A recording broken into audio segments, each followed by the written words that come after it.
I'm happy to say, very happy to say, we became, you know how you meet certain people sometimes and you say hello and the other person says hello and it's just a click, you feel like you've known each other forever. Yeah, it's always amazing and interesting when that happens.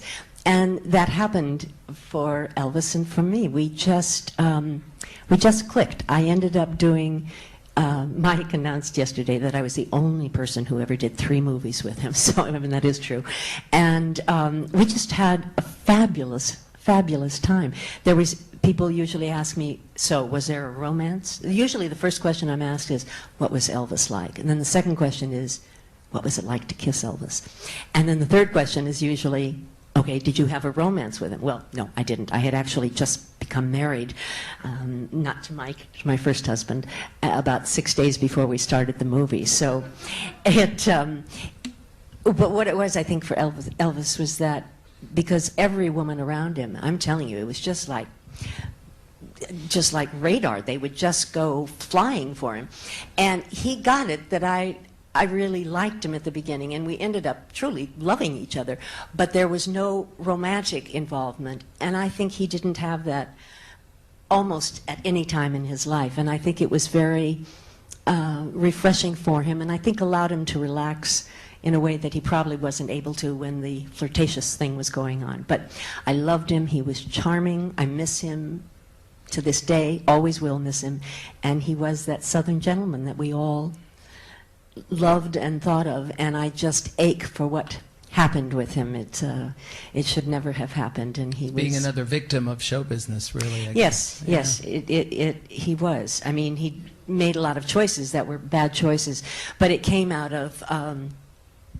I always say he was a boy, 19 years old, from Tupelo, Mississippi, and the second movie that I made with him, we did in 1966, and we were shooting out at MGM.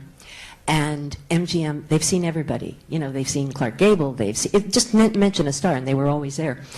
They don't care about anybody. They usually are just looking at their watch. When is it time to go home? Okay, so I'm at the commissary one day having lunch, and my back is to the door. And this is at sort of the lowest point of Elvis's career, because the Beatles had arrived, and the Beatles had swept everything.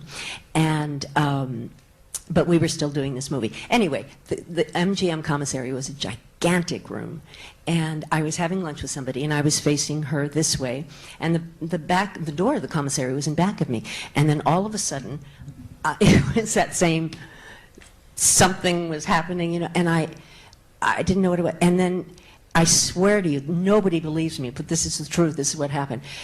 Everybody in the commissary started to get up, and and I thought, what in the world?